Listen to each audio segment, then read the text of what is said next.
like it. Today we're joined by comedy legend Jim Norton. So the sexual addiction, first of all, I'm looking back into so many of your stuff, and like there's just these amazing stories because you've been talking on air for like decades. Yeah. So there's a lot. But the one that Sam Roberts hits me up with, he goes, you got to ask him about when he had a pregnant prostitute in his grandma's basement. That was, so some we look back on and we're not proud of them. That was, I had just gotten sober, and my buddy and I went down to New Brunswick and picked up a pregnant prostitute because I would get them often. My grandmother used to live in the basement of my parents' house, but then she had a heart attack and she died, but the bed was still there. So I would bring... Just sometimes when you say these things, you're like, wow, that's really not a good time in life. But we had our little living room down there and her book on Kennedy. And we brought back a pregnant prostitute, and she sparked up a crack pipe. Oh, and my parents were asleep upstairs. And I think I had just gotten blown, or my buddy had just gotten blown. And then I just smelled, I don't know if you ever smelled crack, but it's a very distinctive smell. It's like a medicinal smell almost. And she was standing there about 8 months pregnant, smoking a crack pipe in my grandmother's, my dead grandmother's basement, while I kind of was like, wow, you're supposed to be a sober guy. This is you just getting sober? Just getting sober. And I was worried my parents were going to smell the crack coming up into into their bedroom. So that was kind of a story I wish I didn't have to remember. What would be the type of escort you got when you weren't sober? I didn't do it when I was drinking. You got sober at 18, 18, right? Yeah. So I started getting going down to New Brunswick when I was about 18 or 19 when I first started driving. I never did it before that. I would just drive down Commercial Avenue, Remsen Avenue, George Street, kind of where the Stress Factory is, and I would loop and loop and loop for hours. And find like streetwalkers? Yeah, always streetwalkers. And how old are you when you start with the streetwalkers? About 18 or 19. And what happens at 18 where you're like, I think I'm gonna fuck prostitutes? I don't, you strike out enough times, and then you just remember, I would see that girl when I would drive by, and it's literally, I don't know what a religious experience feels like, but the first time somebody gets in your car and sucks your dick and leaves, you're like, wow, I'm home.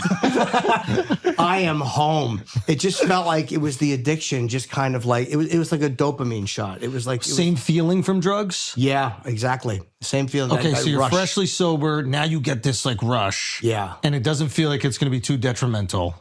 Right, because you don't know where it's going to go or how much money you're going to eventually spend or how much energy you're eventually going to put into it. What were you spending? Back then, not much. I mean, it was $20 or $30. But as life goes on and you start doing better, you spend a lot of money. I remember when Charlie Sheen said he spent $50,000 in a year, and the whole country was shocked.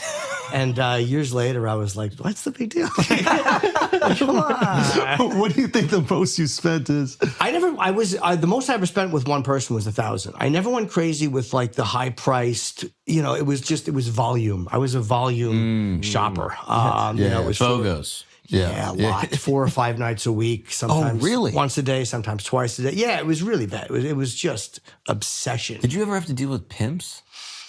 No, not really. I was very paranoid. Like, I was very careful when I would ride around. It was like a ritual. It was literally like I would ride around. I would only pick up a hooker if she came to the left side of my car. Like, it was bizarre how I would ritualize the whole thing. So sometimes I would ride around for 5 hours and not get anybody. And I would just piss into a cup and keep dumping it out the window. That was my life. That's so funny. You're like, I don't do gambling, but I will find streetwalkers. 100%. Yeah, I did that for years. But it was also like my favorite part of it when I look back. I remember I used to love talking to them on the way back. Like I used to enjoy the conversations after. It was almost like I was lonely and I didn't know how to talk to girls. And then after we had like sex, I would chat with them. And I always loved hanging with them afterwards and having a conversation with them. Yeah. That was, I realized like that was kind of my favorite part of it. But was it like the talks like, oh, you don't have to do this, I can get you out of this? Like, were you trying to save him? Yeah, you do go through that that where I'm going to rescue you and show you what a real, which I wasn't. But I had a girl say that to me. She's like, she's like, "You're a nice looking guy. Why are you doing this? You don't have to do this." And it really affected me. I was probably 20 when she said that. And I still look back and go like, that was a really impactful moment. Didn't slow me down at all, but it made me think. Did you ever date any of them? Like, did it ever become like a relationship? There was some that I would see after. There was one dominatrix who I saw for a year who became a long-term girlfriend. Yeah, I would fall in love quick. I never looked at sex workers like they were less than. I looked at them like, wow, she's actually spending time with me. And I loved them. I thought they were amazing. Yeah. So Sam said that, he said that you love the chat, like you love the dirty talk. Like Sam was like, With him. Can you explain who Sam is for people? Oh, yeah, Sam Roberts. Absolute legend. You guys probably know him from WWE. You know him from the Jim and Sam show. You know him from Opie and Anthony. I think he was interning back then. Yeah, he would just send me voice notes about wrestling and I would jerk off. But he said that like he would see you, it could be 7 a.m, you guys are on the radio, but like once you're engaged in the chat. Yeah.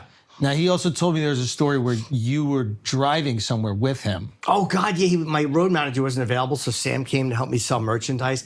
And I think as we were driving back, I think I was voice texting, if I remember correctly, with this one girl who once you lock in, man, it's kind of hard because they're talking and I can never tell someone like, all right, I'll get back to you.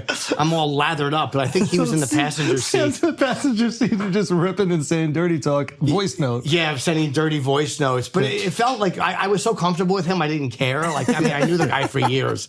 I'm like, sorry, this is the negative side of being friends with Jim Norton. Is once in a while you're gonna have to hear how big is your clit while I'm driving, doing 80 miles an hour down Route 78. Dude, that was a joke I remember from your special. What was it? Monster? Was it Monster? May have been Monster Rain. Monster Rain, I like a big pussy.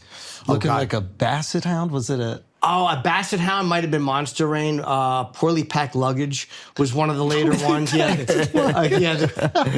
you can see through snow pants. Yeah, there was a lot of naughty references to large vaginas.